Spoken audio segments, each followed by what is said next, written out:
pagi para pencinta tanaman hias, khususnya Alocasia lover Indonesia.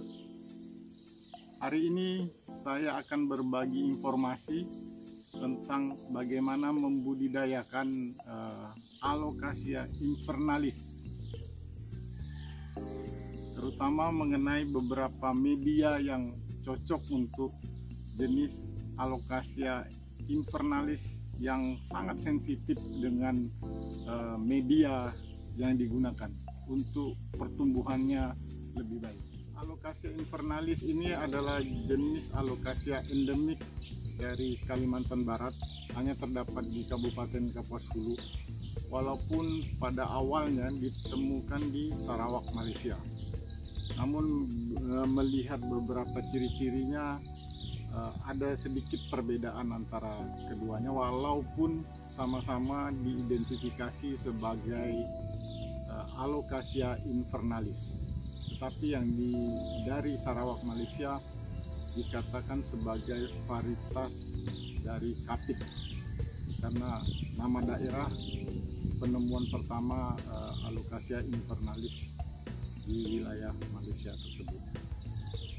Nah, jenis Alocasia ini sangat sensitif dengan perubahan dari iklim, perubahan dari media apabila dipindahkan dari habitat aslinya.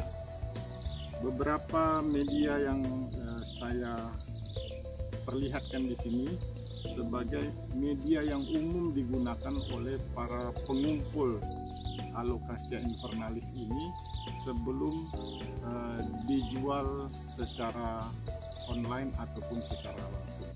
Jadi saya belajar bagaimana menentukan media yang digunakan dari para pengumpul di lapangan.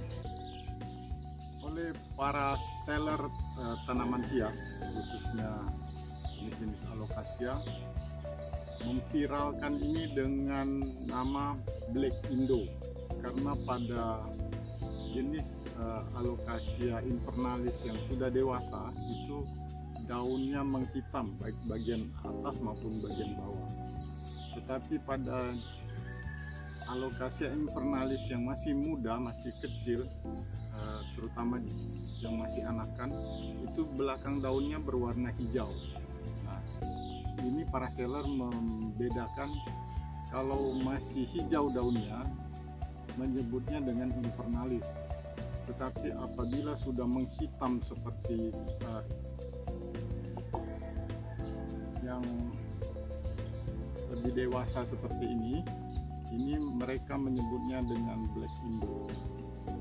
Walaupun secara taksonomi para botanis tetap mengkategorikan ini sebagai Alocasia invernalis, karena tidak ada perbedaan ciri-ciri anatomi daripada jenis ini untuk dibedakan spesiesnya. Jadi baik itu yang masih hijau ataupun yang sudah hitam tetap diidentifikasi sebagai Alocasia invernalis. Ini ada beberapa media yang sering digunakan oleh para pengumpul yang mencoba melakukan perawatan jenis-jenis Alocasia sebelum dijual. Jadi rantai penjualannya atau perdagangannya dimulai dari para pemburu atau hunters, kemudian dibeli oleh para pengumpul, dilakukan perawatan, setelah itu baru oleh para pengumpul dijual. Jadi sellernya adalah para pengumpul, bukan para pemburu.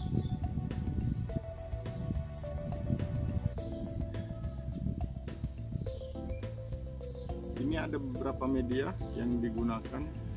Pertama kokopit ini, kemudian campuran dari kompos dan sekam bakar, kemudian ada serutan kayu, lalu ada dua jenis lumut atau moss, baik moss yang kasar ataupun yang lebih halus. Nah, penggunaan kokopit ini lebih pada daerah perkotaan, di mana kokopit lebih mudah didapat. Sedangkan di daerah pedesaan, para pengumpul tanaman hias lebih sering menggunakan serutan kayu seperti ini, karena ini lebih mudah didapat di daerah pedesaan.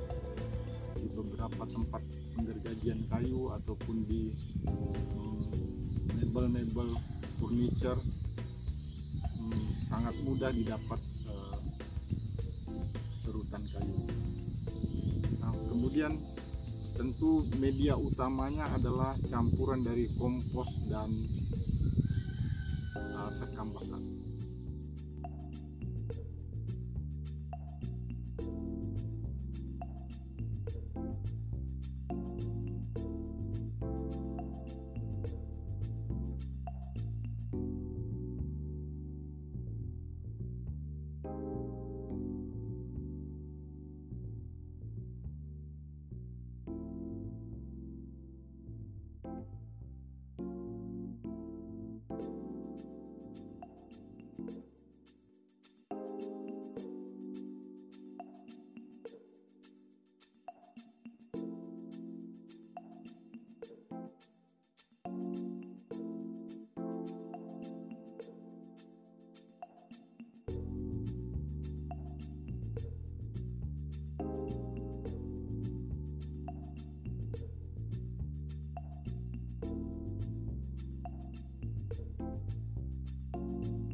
Perlakuannya kita campur antara media utama yaitu sekam bakar dan kompos dengan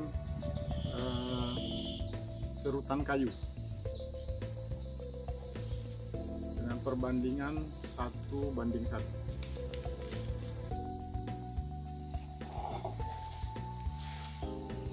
Masukkan dalam pot.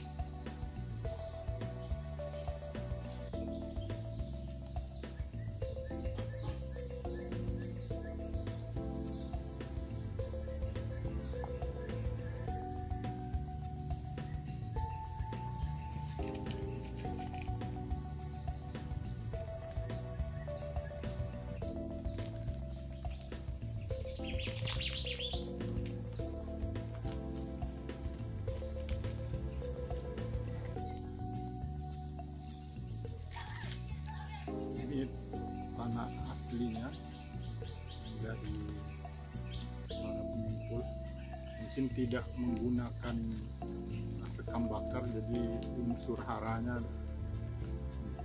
tidak terlalu banyak. Nah, untuk meningkatkan pertumbuhannya diperlukan sekam bakar dan kompos tadi, supaya unsur haranya banyak didapat dari kompos.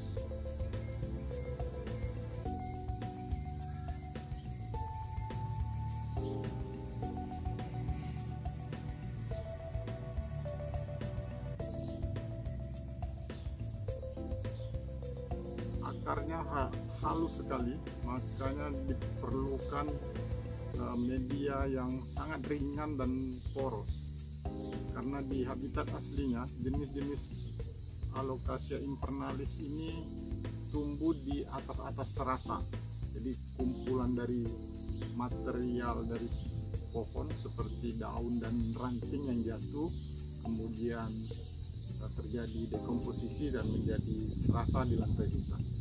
Makanya untuk memodifikasinya diperlukan media yang jenisnya hampir sama dengan di habitat aslinya, yaitu poros dan ringan. Ini kemudian untuk menjaga stabilitas kelembapan daripada media ini, kita perlukan lumut atau moss. Di beberapa penjual tanaman hias ada jenis lumut yang tebal seperti ini dan ada yang halus. Kita memerlukan jenis yang halus seperti ini.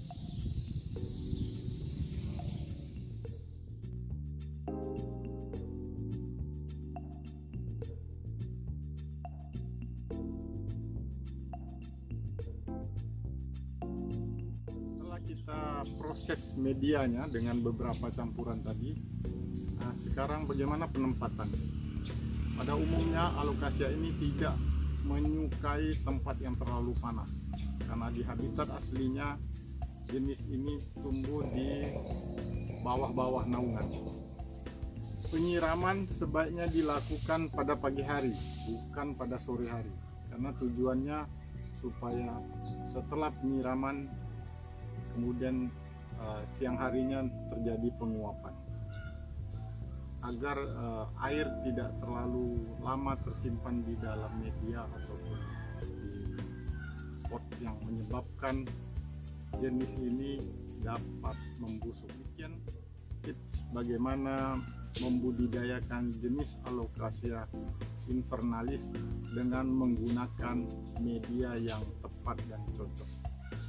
Semoga informasi ini bermanfaat supaya jenis ini mampu dibudidayakan di luar habitatnya dengan harapan dapat lestari hingga masa mendatang.